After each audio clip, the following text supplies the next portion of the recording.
المساء، السادة المحاضرين، السادة فعاليات المجتمع المدني. في البداية بطبيعة الحال لابد أن أشكر بدوري السيد رئيس الرئاسة الوزيرية على تنظيم هذا الندوة حول أهداف الإنمائية للتنمية يعني ما بعد سنة 2015. وكذلك نشكر السادة الأساتذة المحاضرين بطبيعة الحال اللي بناو هذا اللقاء واحد مجموعة ديال المفاهيم وكذلك مجموعة ديال الأهداف ومجموعة ديال المعطيات اللي كتتعلق بأهداف الإنمائية للتنمية. كما لا يخفى على الجميع فالمندوبية السامية للتخطيط يعني بحكم الاختصاص ديالها يعني قامت بإعداد واحد مجموعة ديال التقارير ديال الأهداف الإنمائية للتنمية منها 2003 يعني منذ 2003 حتى 2015 في إطار بطبيعة الحال تشاوري يعني مع الوزارات المعنية وكذلك مع جمعيات المجتمع المدني ومع الوكالات الأممية بحال الرويناس والكبار إلى آخره. إذا في البداية نبدأ باش نذكروا يعني كما السادة الحاضرين يعني حول الأهداف الثمانية للتنمية أو الأهداف الثمانية للألفية للتنمية لسنة 2015. كاين الهدف الأول هو التخليص من الفقر المدقع والجوع. كاين الهدف الثاني هو ضمان التعليم الابتدائي للجميع. الهدف الثالث هو النهوض بالمساواة ما بين الجنسين. والهدف أيضا ديال تقليص وفيات الأطفال أقل من 5 سنوات وتحسين صحة الأم. هدف خامس بالإضافة لمحاربة داء السيدة والملاريا. الهدف السابع كان هو ضمان بيئة مستدامة بالإضافة إلى إقامة شراكة عالمية. يعني هذو هما 8 ديال الأهداف اللي ديال الأهداف الألفية الثمانية اللي كانت مسطرة يعني في أفق سنة 2015. خصنا نحققوها كاملين على المستوى الدولي وكذلك حتى على المستوى ديال المملكة. هنا فقط أريد أن أشير أنه على ضوء الأبحاث والدراسات اللي كتقوم بها المندوبية السامية للتخطيط بصفتها هي المؤسسة المستقلة قبل الحال في إنتاج المعطيات الإحصائية أنه يمكن للمغرب قبل الحال أن يعتبر بكونه قادر على تحقيق هذه الأهداف يعني أو في طريقها إلى التحقيق يعني على مستوى بعض الأهداف كما أشاروا الإخوان الأهداف ديال المساواة ما بين الجنسين. إذا هنا لابد نذكروا بعض المؤشرات الإحصائية اللي كنتوفروا عليها على مستوى المندوبية السامية للتخطيط واللي كانت واردة في التقرير الأخير. يعني كما قلت لكم كاينين هما التقارير يعني تم إعدادها من سنة 2003 2005 2007 2012 2015 على مستوى التقرير الأخير ديال سنة 2015.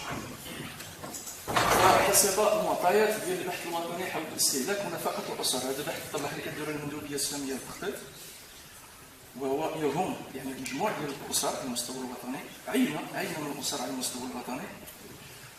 ويمكن لنا نأكدوه بأنه حسب نتائج هذا البحث هذا فالمعدل ديال الفقر على المستوى ديال المملكة يعني عرف واحد تراجع مهم بحيث أنه الآن الرقم اللي كنتوفروا عليه اللي هو ديال سنة 2014 يعني أصبح رقم دون دلالة إحصائية. فالرقم معدل الفقر حسب المقاربة ديال الفقر المطلق هو 4.2%. يعني هذا هو آخر رقم ديال 2014. على المستوى القروي 8.9% والمستوى الحضري 1.1%. كاينه مقاربة أخرى أيضا كتعتمد في احتساب هذا المؤشر ديال الفقر هي المقاربة ديال الفقر المتعدد الأبعاد اللي فيه مجموعة ديال القطاعات. يعني الولوج واحد مجموعة ديال الخدمات والقطاعات فهذا المؤشر هذا وصل 6%. ولكن على المستوى ديال المؤشر ديال الهشاشه يعني مازال هذا المؤشر ديال الهشاشه يعني المستوى القروي كيبلغ 18%. بالنسبه للحضري 6.9%. يعني انه موجود يعني نسبيا بالوسط القروي. الاشكال هذا مطروح يعني على مستوى الوسط القروي. الجانب الاخر ديال الهدف الثاني اللي غنشيروا ليه هو ضمان التعليم الابتدائي للجميع. فهنا يمكن ان ناكدوا بانه تم التعليم الابتدائي يعني تقريبا بحيث انه النسب الان كتوصل يعني 98 99% بالنسبه لولوج هذا المستوى ديال التعليم الابتدائي. بالنسبه للمؤشر ديال المحور الامنيه كما جاء في العرض ديال الاستاذ لانه فعلا في 2004 كان مؤشر 43%. بالنسبه للمعطيات ديال 2014 فهذا المؤشر هذا وصل 32%. يعني انه ولكن ما زال يبقى دون الهدف، وزال الهدف دون الهدف المرجو. كذلك بالنسبه للمؤشر ديال انخفاض وفيات الاطفال يعني قبل من 5 سنوات، فحاليا يعني خلال هذا يعني السنوات ال20 الاخيره يعني كاين واحد التحسن مهم، حيث ان المؤشر كيبلغ يعني حوالي 27 في الألف، يعني من كل 1000 ولاده حيه كاين عندنا 27 وفاه ديال الاطفال اقل من 5 سنوات. والمرمى والهدف اللي هو 6 في 2015 كان هو 25 في الألف، يعني من 1000 25 في الألف. بالنسبه ايضا المؤشر ديال وفيات الامهات، هذا الهدف بطبيعه الحال يعني نسبه وفيات الامهات، هذا الهدف يعني قابل للتحقيق قابل للانجاز، خصوصا انه كاين واحد المجموعه ديال البرامج على مستوى القطاع الصحي اللي يمكن لها تساهم بطبيعه الحال في تحقيق هذا الهدف. بالنسبه لانتشار فقدان المناعه المكتسبه يعني فهو ضعيف نسبيا، حيث انه كيبلغ 82 حاله بالنسبه يعني ل 100,000 نسمه في 2014 المؤشر اللي عندنا، يعني مقابل يعني كانت يعني قبل 113 حاله، كانت 113 ولا 82 حاله بالنسبه لكل 100,000 نسمه. كذلك بالنسبه للاستفاده من الماء وصالح الشرب ومن الكهرباء والتطهير السائل، فهو يعني في طريقه كذلك التعميم، حيث كيوصل حتى ل 90% بالنسبه للاحصاء الاخير ديال 2014 هذا على المستوى ديال الربط في شبكات التطهير السائل. اذا على العموم كما قلت بانه مجموع هذه الاهداف فهي في طريقها الى التحقيق. غير جانب هنا لابد من شرعه ايضا وهو في اطار التفاعل مع العروض اللي قدموه الاساتذه اللي كيتعلق يعني بالمرحله ما بعد 2015 والسياقات العامه اللي يمكن لنا نتحدثوا فيها على هذه الاهداف هذه. فبطبيعه الحال كاين السياق الاول اللي هو السياق الديموغرافي، فكما كنعرفوا جميع بانه المغرب الان كيعرف واحد الحركه ديال واحد الانتقال الديموغرافي، بحيث انه نسبه الشباب قبل من 15 سنه هذا يمكن ينقصوا، الفئه ديال 15 حتى 59 سنه بداو كيتزادوا، وكذلك الفئه ديال 60 سنه فما فوق حتى هذه الفئه هذه هي الفئه ديال كنسميو الشيخوخه، كذلك هذه الفئه هذه فهي في ارتفاع. فبطبيعه الحال ملي كنتحدثوا على ارتفاع ديال الفئه ديال او المشاخص السكانيه، فهذه فئه اللي كتحتاج يعني واحد الرعايه خاصه، يعني كتحتاج برامج خاصه، وبالتالي هنا التساؤل يعني تقريبا تساؤل في هذا السياق هذا اشنا هي البرامج بطبيعه الحال اللي هي غادي يتم الاستعداد لانجازها يعني في افق الاستجابه لانتظارات هذه الفئات هذو، سواء الفئه ديال 15 سنه 59 سنه اللي هي الفئه ديال الشابه اللي كنسموها الفئه ديال الساكنه في سن النشاط، وكذلك بالنسبه للفئه اللي هي 60 سنه فما فوق. بطبيعه الحال هنا كيبان بانه كاين واحد الضروره اساسيه جات بطبيعه الحال في العروض اللي هي الاصلاح ديال المنظومه ديال التعليم. هذا الاصلاح ديال المنظومه ديال التعليم لانه التعليم هو المدخل الاساسي بطبيعه الحال حتى التكافؤ ديال الفرص، ولوج سوق الشغل، المساواه يعني ما بين الجنسين على المستوى ديال ولوج مجموعه من القطاعات ومجموعه ديال الخدمات.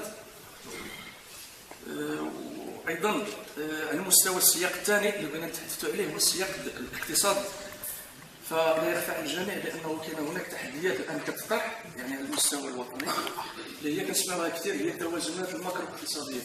فملي كنسمعوا التوازنات الماكرو اقتصاديه يعني انه خصنا نحافظوا على نسبه النمو، يعني خصوصا يعني نحافظوا على نسبه النمو، وكذلك الاشكاليه ديال العجز الميزان التجاري، الاشكاليه ايضا ديال الرفع من الحجم ديال الصادرات مقارنه بالواردات، ايضا تحسين راس المال البشري اللي كنسمعوا راس المال يعني البشري او راس المال كذلك المادي، يعني هذه كلها اشكالات كتطرح على مستوى السياق الماكرو اقتصادي او السياق الاقتصادي اللي خص تمشي في اطار هذه الاهداف هذه ما بعد 2015. كذلك كاين السياق هو سياق الاقتصاد الاخضر، فكنا يعني جا في العرض فعلا كنتمنوا جميع هذا المشروع ديال النور اللي كندير في الوزارات مجموع يعني في اطار ديال الطاقه النظيفه، يعني هذا هو التوجه الحقيقي بطبيعه الحال ديال الاستثمار الافضل في اطار الاقتصاد الاخضر وفي اطار الاستدامه وفي اطار كذلك المحافظه على البيئه. غير هنا كيبقى اشكال وهو اشكال ديال التدبير ديال الموارد المائيه، اشكال ديال التدبير اسمه التدبير المندمج ديال الموارد المائيه في هذا السياق ديال الاقتصاد الاخضر. كذلك من غير السياقات الديموغرافيه والاقتصاديه الجماعيه والاقتصاد الاخضر، كذلك كاين سياق مجتمعي. فالمجتمع الان كيعرف فيه التحولات وكيعرف انتظارات كثيره، الانتظارات ديال الجمعيات، الانتظارات ديال النساء، الانتظارات ديال الشباب، الانتظارات ديال المجتمع المدني. وهنا غنتكلموا بواحد البحث كان في المديريه السنيه في 2012، والبحث حول الرفاه الاجتماعي. بالنسبه لهذا البحث هذا فهو كيبين يعني واحد المجموعه ديال الاولويات، واحد المجموعه ديال الانتظارات ديال المجتمع ديال الساكنين. هذه الانتظارات هذه غادي نحاول نسردوها في بعض المسائل بسرعه باش ما ناخذش كثير من الوقت. كتعلق يعني ان هناك اولويات يعني جديده وانتظارات جديده اللي كتجاوز الجانب الكمي، لانه ربما في الاهداف 2015 وقبل 2015 كنا كنهضروا على ما هو الكمي، نقاسوا الهدف نحاولوا نحسوا هذا، ولكن الان الجانب النوعي ربما هذا الجانب هذا ما جاش فعلا في التدخلات، ما جاش في التدخلات، ولكن هذا صحيح. والجانب كذلك ديال الجوده، فملي كنقولوا 15 سنه اقل من 15 سنه كاين تناقص، يعني انه الانتظارات المستقبليه ما بقاش نجيو المؤسسات التعليميه ونزيدوا نعرضوا المدرسين كما اننا نفكروا في الجوده، يعني الجوده يعني نحسنوا من النسبه ديال التطوير وغيرها، يعني كذلك الفئات ذات الاحتياجات الخاصه، اقسام مدمجه بالنسبه لمجموعه ديال الفئات اللي عندها انتظارات خارجيه. كذلك جاء نشير واحد النقطه وهي الجانب ديال المدخل الاساسي لتكافؤ الفرص والمساواه ما بين الجنسين هو تكافؤ الفرص على القطاع ديال التعليم. يعني في الولوج ديال التعليم، لانه ملي كيكون ولوج التعليم كيكون حتى امكانيه ديال الولوج ديال سوق الشغل، وبالتالي التحسين ديال الدخل. وهنا جاء العرض ديال الاستاذ فعلا هذا الجانب ديال المؤشر ديال الفقر. خصنا نعرفوا بانه كاين واحد العلاقه عكسيه ما بين التطور ديال مؤشر الفقر والتنميه الاجتماعيه والبشريه. يعني باش ما كنحسنوا التنميه البشريه والاجتماعيه معدل الفقر كيهبط، والعكس كذلك.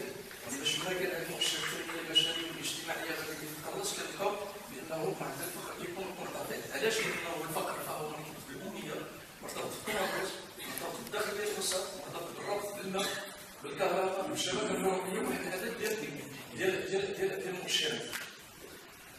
فاذا هذا فقط يعني في اختصار يعني باش نحاول ندعموا هذه وكذلك نساهم بها في هذا النظام. شكرا السيد رئيس الأسبوع المسؤول عن